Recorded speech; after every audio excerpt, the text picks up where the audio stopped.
We don't have finalized schedules for Oregon State and Washington State just yet, but it's kind of looking like it could be enough to at least compete for a college football playoff spot, if they're good enough. You are Locked On Pac-12, your daily podcast on the Pac-12 Conference. It's the Locked On Podcast Network, your team every day.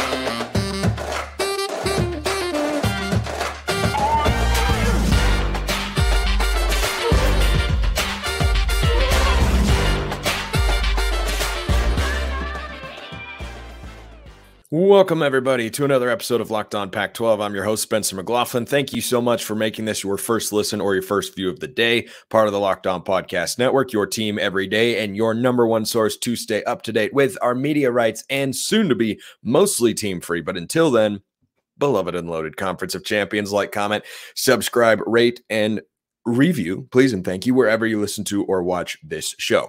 So, of course, my take here is contingent upon Oregon State and Washington State being able to keep and bring in as much high-end talent as they can. Plenty of course, left, particularly in the quarterback department. Being able to field a team that could go through their schedules for 2024 and beyond and, be highly competitive and win a lot of football games. But I think there's some optimism and precedent here for Oregon State and Washington State to think at the very least they'll have a relatively competitive schedule that can allow them to compete for, top 25 spots, but also maybe the 12-team playoff if everything goes their way. Now, no guarantee the team will be good enough. Neither team knows who they're going to have at quarterback next year, which is something we're talking about later in the show. But I think that when you look at what their schedule is coming to be, it's something.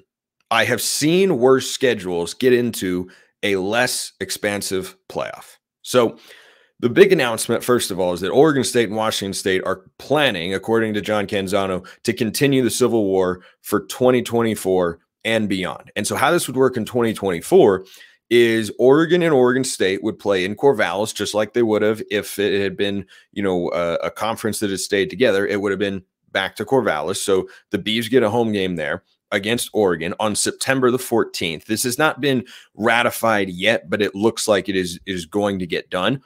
Oregon goes to Corvallis, and Oregon gives up hosting Texas Tech, and Texas Tech, instead of playing Oregon, goes up to Pullman to play Washington State. So if you're Oregon State and Washington State, you just assured yourself that you are playing Power 4 teams that were either in a conference championship game the year prior, Oregon, or in the case of Washington State, you're playing a bowl team out of the Power 4. That is something. And it's not everything. It's not making up. I'm not sitting here saying, oh, well, it's basically the same. And, what's different really? No, not making that particular argument. You got to take scheduling wins where you can get them. And until we know what exactly those schedules are, you have to look at these and say, those are quality games and those are in short supply at the moment. So I look at what their schedules are planning to be, which are 4 games against the Power 4, 1 game against each other, 6 games against the Mountain West, and 1 FCS bye game, and say, it's not the greatest schedule in the world, but is it good enough to compete at that level? If you have an outstanding season and have an awesome record, I think the answer to that question is yes. My case study here that I'm comparing it to is 2021's Cincinnati Bearcats. So that is the only G5 team to make it to the 4-team college football playoff, which everyone said couldn't be done. And yet here we are. It happened. It's a real thing. Here's the schedule that Cincinnati played in that particular year. And they went undefeated and went to the playoff. Miami of Ohio, Murray State, at Indiana, at number 9 Notre Dame. They won that game 24-13. Temple, UCF, Navy, Tulane, those are road games, not that it matters much, Tulsa, South Florida, SMU, who wasn't great at the time yet, not like they were this year, East Carolina, and number 21 Houston. That landed Cincinnati going unbeaten in that slate to a 4-team playoff, which everyone incorrectly decided is far too restrictive and it's got to be 12 and everything like that. I look at that schedule and say, if you're Oregon State, and you've got, I believe Purdue is on their schedule for next season, and you have Oregon on the schedule, and you have Washington State on the schedule. You'd certainly love for them to win a lot of games against the Mountain West there. Are the Mountain West and American comparable leagues? I'd argue yes, from a football standpoint. And I actually think that American conference was, on the whole, pretty comparable to what the Mountain West is going to be in 2024 and beyond. Boise State's got their new head coach. San Diego State has got Sean Lewis as their head coach. You just look at the teams. Fresno State, of course, is always going to be good. Like, there are a lot of teams in there that you look at and go, it's pretty solid. Like, yes, it's G5 football. I'm not trying to make a comparison to another Power 4 conference or anything like that. But I look at that schedule and say, okay, if that got you into a 4-team playoff, they're at least going to be able to cobble together a schedule that in the eyes of the college football world is strong enough when you have those individual games. Yes, 6 games against the Mountain West is not as strong as playing in the ACC or the Big 12 or the old Pac or anything like that. Not trying to make that particular argument. But if you're Oregon State and you've got Purdue on the schedule, that's comparable to that Indiana game, I'd say, bottom tier Big 10 team that Cincinnati played. You've got Oregon on the schedule. They're going to be, assuming they beat Liberty in the Fiesta Bowl, which I think they will, probably a preseason top 10 team next year, or at the lowest, they would be top 15. But I think Oregon probably looks like they'd be a preseason top 10 team, at least if the rankings ended today, or we'll see how bowl season shakes out or whatnot. But you couple that with a game against Washington State, which is not a G5, but no longer considered a power. We don't know exactly how they're going to be viewed. I think that schedule is enough. Like, if you put together, let's say if you're Oregon State, if you beat Oregon, and there's no conference championship element here, but guess what? Notre Dame never needed a conference championship, still doesn't need a conference championship in order to qualify for the playoff. So that particular argument is out the window. If you were to beat Oregon at Reser Stadium, which they've done each of the last 2 times they have played in Corvallis, by the way, if that happens next year, we don't know what sort of team Oregon State's going to field. I know, but I'm just saying it's a lot more likely than winning in Eugene, where the Beavs haven't won since 2007.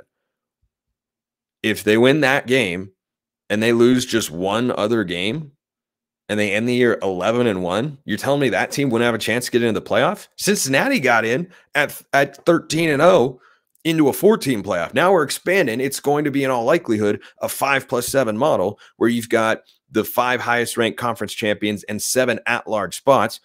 I don't know that you can say it's a guarantee, but certainly you're going to be in that conversation. You're going to be in that discussion. You'd be in that sort of range. And it would come down to, once again, everybody's favorite debate. Should we favor a team that has a better record or a team with a worse record that could be favored over that team but has lost 3 games? And how do we do this sort of stuff? We're going to be having the same debate. Are you ready for it? I can't wait to have them, because everyone who said the 12-team playoff is going to solve everything is going to suddenly be up in arms. Oh my gosh, you left out 9-3 Ole Miss in favor of 11-1 Washington State. What are you doing? This is madness. It's insanity. We're going to have the same debates. I can't wait. It's actually going to be hilarious. That is going to be actually hilarious to me. So I think that the schedules it looks like they're putting together are pretty solid, and it's not what you want in 2024, but given that the Oregon game is in there, and now if you're Washington State, you've got Texas Tech, you've got Oregon State, you've got Washington on your schedule as well. That's a respectable schedule, and reminds me very, very much of a team that also fared well in the college football playoff rankings as an independent just a couple of seasons ago. You know what Jase Medical reminds me? That you should go out there and check them out, because I know we come to sports to escape from the crazy realities of life, but can we just talk a minute for preparing about, real life, which is a thing that goes on and happens and such? According to the FDA, pharmacies are running out of antibiotics like amoxicillin right in the middle of the worst flu season in over a decade. I can't imagine a more helpless feeling than getting sick and not being able to get the medication that you need. Thankfully, you can be okay from that situation if you go get Jase Medical. The Jase case is a pack of 5 different antibiotics to treat a long list of bacterial illnesses, including UTIs, respiratory infections, sinusitis, skin infections, among others. This stuff could happen to any of us. Visit jasemedical.com and complete your physician encounter. It will be reviewed by a board-certified physician, and your medications will be dispensed by a licensed pharmacy at a fraction of the regular cost. It's never been more important to be prepared than today. It's a crazy world out there, and you want to be able to take care of yourself. Go to jasemedical.com. Use offer code LOCKEDON to get $20 off your order. That's jasemedical.com. Use offer code LOCKEDON to get $20 off your order. Settling back in and getting into the mailbag here, which is always open. YouTube comments, or Twitter is the better way right now. YouTube comments have been weird. I'm not always getting notified when comments are there, so I might miss them. So Twitter is the safest way, I can say, to ask mailbag questions. At Smalls_55 or at LO_Pac-12. DMs and mentions always wide open over there. And just real quick, I appreciate you all being patient on today's show. My travel schedule with Southern Utah men's basketball, who played a heck of a game at the John M. Hutzman Center up in Salt Lake City against Utah, lost by just 2. It was a wild game. That had me getting back at about 1:30 in the morning. So, with that and everything that was going on, I wasn't able to do the show at the normal time, but we'll be back on schedule tomorrow. So this question from Big Rig U. Speaking about Oregon State and Washington State's future football schedule, a similar model of what BYU football did for 13 years as a football independent would/could also work for OSU and WSU for the next couple of years. In 2022, BYU even had a schedule where they beat 5 Pac-12 teams. I think it was 2021. And Virginia from the ACC, and ended up ranked number 13 in the final college football playoff rankings that year. Had BYU not suffered an upset home loss to Boise State, BYU would have been in the top 10 and playing in a New Year's 6 game. So could following a similar model to what BYU did also work for Oregon State and Washington State? Yeah, I think that's another good comparison. In 2021, BYU was jokingly declared the champions of the Pac-12 South, because that was the last year the Pac-12 had divisions, and they beat USC, Arizona State. I think they might have beaten Arizona that year as well. There were a couple other Pac-12 teams that they knocked off, but your point is very well taken here. And I think it applies to the Beavs and the Cougs. And this should certainly be, part of the recruiting pitch, not just to the athletes that are currently on the campuses in Corvallis and Pullman, but the athletes who could be coming in via the portal or high school ranks to Oregon State and Washington State. Because when you look at that particular structure, BYU ended the year, I'm pretty sure it was number 13 in the country. I'll double check that real quick, but they were competing at a level in which they, were viewed as a top 10 caliber team because they had a really excellent season. Yeah, they finished that year 10-3 and end of the year ranked 19th in the country. And they lost their bowl game, by the way. They were 10-2. So their schedule that year went a little something like this. They beat Arizona. They beat Utah. They beat Arizona State. That was a heck of a start. Utah and ASU were both ranked to start that year, too, when they played BYU. They beat South Florida. They beat Utah State. They lost to Boise State. They lost to Baylor. Then they beat Washington State in Pullman, hard place to win. They beat Virginia, Idaho State, Georgia Southern. They won at USC when the Trojans went 4-8, and then they lost to UAB in their bowl game there. So going into the bowl season, they were 10-2. And I don't know that you can always find a schedule that looks like that with that many Power 5 teams on it. I think there were 6 or 7. But certainly if you can find a handful and then win the rest of your games against Mountain West competition, the Mountain West certainly, you got Air Force in there as well. Forgot to mention them earlier. When you have that many respectable G5 teams, I think it's worth something and can put you in a position to at least compete, contend, or push for a playoff spot. Do you have to have the team to be able to go through that sort of season? Yeah, absolutely.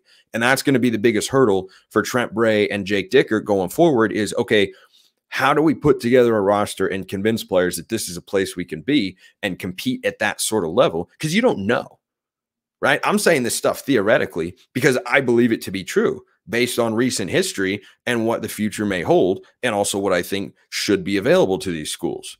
But do I know that the rest of the college football world is going to see it that way? Not necessarily.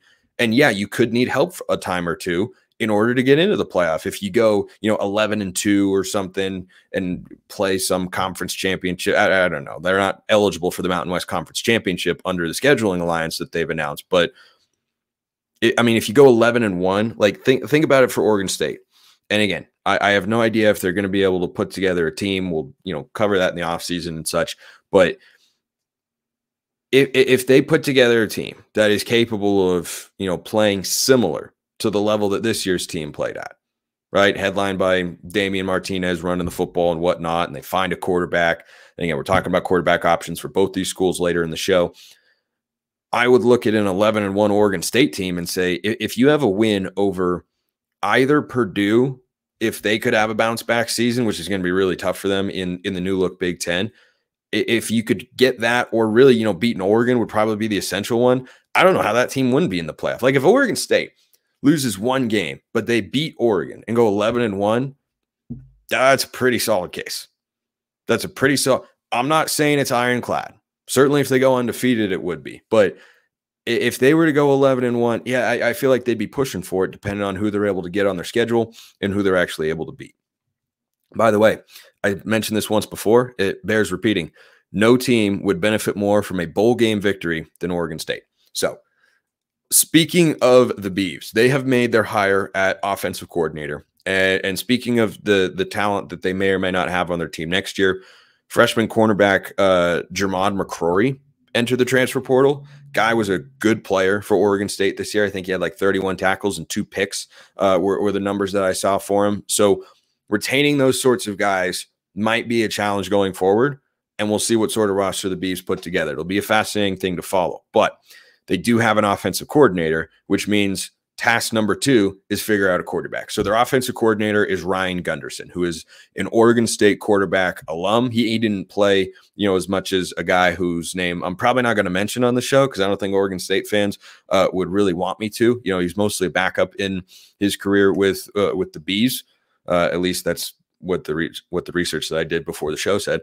But he comes over from UCLA, where he was the quarterback coach, which has, I think, mixed results and feelings, which I'll touch on in just a moment. Before that, he was the quarterback coach and passing game coordinator at San Jose State. And this is his first time ever being an offensive coordinator. So I think his credentials are pretty darn solid. He's a young guy. He's 39 years old, and he's been, a major position coach, but not a coordinator yet at this point in his career. But everybody's a coordinator for the first time eventually, right? So I think there's some logic to hiring someone who's an Oregon State grad. He was a graduate assistant for 2 years back in 2008, 2009 under the Mike Riley administration. And this is a guy who for the last couple of years was working under Chip Kelly at UCLA. Now, the value of working under Chip Kelly in 2023 is certainly not the hot commodity name that it was back in, say, 2010. But he was there for the last 3 seasons, 2021 to 2023. And I think when you think about UCLA's quarterbacks this year, what was I saying all offseason and what played out over the course of the season to a T, as I predicted for UCLA? Their quarterback play was not going to be good enough to compete in this year's Pac-12. Fact check, true. So UCLA goes 7-5, and their quarterback position was the primary reason why. Their defensive coordinator, who's now at USC, by the way, that's a heck of a hire by the Trojans. Pulling D'Anton Lynn from your crosstown rival as you go off to the Big Ten, that can't feel good if you're a Bruins fan. Just cannot. But UCLA this year had horrible quarterback play. It was Ethan Garbers. It was Dante Moore. It was back to Ethan Garbers. It was Colin Schlee when those guys were hurt. It was interceptions, inconsistencies, and not a really productive offense compared to what, it should have been given the receivers and tight ends they had and the running game they had. I don't think their offensive line was really that good. But here's why I'm optimistic about the Gunderson hire. Yes, he was part of a disastrous quarterback room in 2023. I think anybody was actually set up to fail in that particular situation. You're either starting a true freshman or a limited ceiling, guy who hasn't really started games before, and Ethan Garbers, who's fine, but nothing special. So what I'm optimistic about is what happened the 2 years prior. He is a quarterback coach, and was part of a staff that developed a quarterback in Dorian Thompson-Robinson who shined in 2021 and 2022. He was really, really good. And I have long said, I'll stand by it. If he was on this UCLA team, they would have been in the Pac-12 championship game. That defense was really good. They were a quarterback away. And yeah, they weren't able to develop a quarterback in rapid time this year. But Dorian Thompson-Robinson's progress from 2021 to 2022, yeah, Chip Kelly deserves a lot of credit. He's the play caller and offensive coordinator, but it is a team effort in that regard. One guy does not improve at that position by himself. And I think that Gunderson's track record there is the sliver of optimism that you'd be looking for as an Oregon State fan, compared to just looking at 2023 when you go, oh boy, that was not a great year. No, it was not. Absolutely, positively was not. I don't know who his quarterback is going to be, but I think the fact that he was overseeing the development of a young quarterback and had him playing at a high level in 2022 is indicative of the fact that there is some potential there. And I think he's ready to be a coordinator. You know, he was the passing game coordinator at San Jose State, quarterback coach for several years at a couple different schools.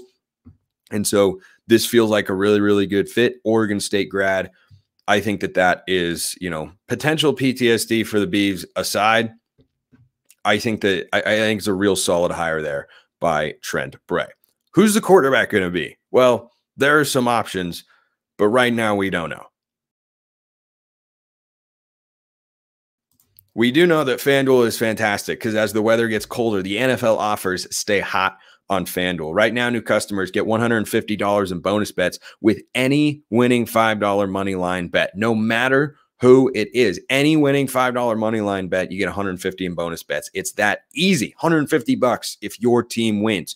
If you've been thinking about joining FanDuel, there's no better time to get in on the action. How would you like to spice up bowl season? They've got college football lines for every game that you could possibly want to bet on, no matter how much of a degenerate you may or may not be. And I think that FanDuel is the perfect spot. In fact, I know FanDuel's the perfect spot to spice up bowl season. If you're someone who thinks, oh, bowls aren't fun, they aren't this. I'm not in that sort of camp. I love bowl season. I think it's fun, but you can spice it up over there. They've got spreads, player props, over-unders, and more, and the app is super easy to use. So visit FanDuel.com/lockedon. Kick off the NFL season. FanDuel, official partner of the NFL.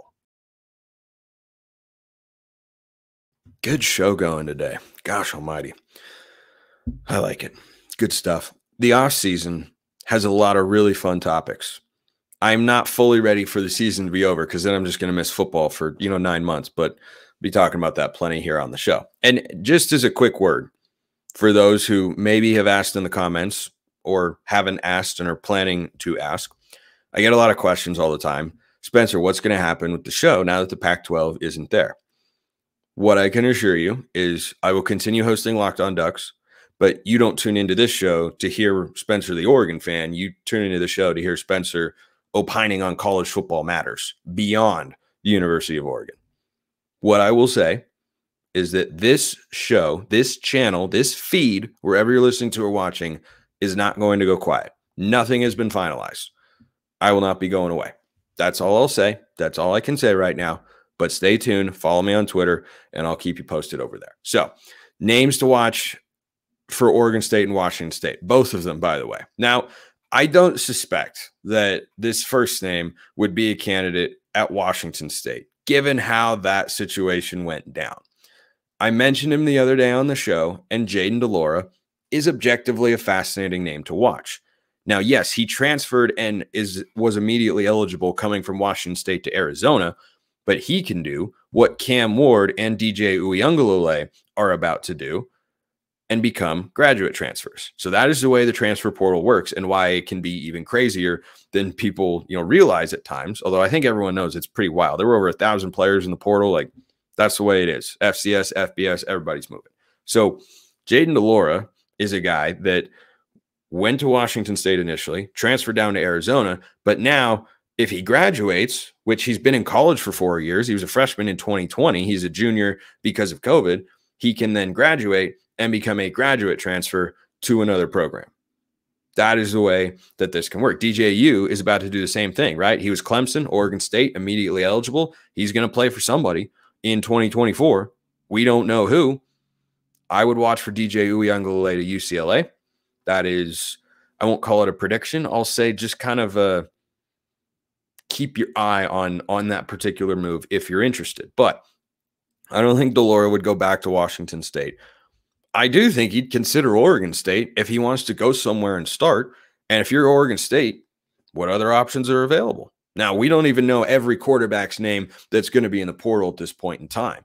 But there are a few names that are kind of out west that I would watch for. So de Laura is definitely one of them. Another name I would watch for is Ty Thompson at Oregon. So nothing has happened yet officially. It appears that Oklahoma's Dylan Gabriel is going to go to Oregon and be their quarterback for 2024. If that happens, with 2 years of eligibility left, I'd be hard-pressed to see Ty Thompson sticking it out with the Ducks. He has this entire time, and as an Oregon fan, I've got tremendous respect for him for doing that. He stayed amidst a coaching change. He, hasn't made a start, and he's been with Oregon for 3 seasons now. There's a possibility he could be Oregon's starter in 2024. Kind of looks like they're going to go with Dylan Gabriel, and if you bring in a guy of that caliber, I don't think you're going to leave open the possibility that he won't be the starting quarterback. And Thompson is a guy who was a very raw prospect, but highly rated coming out of high school.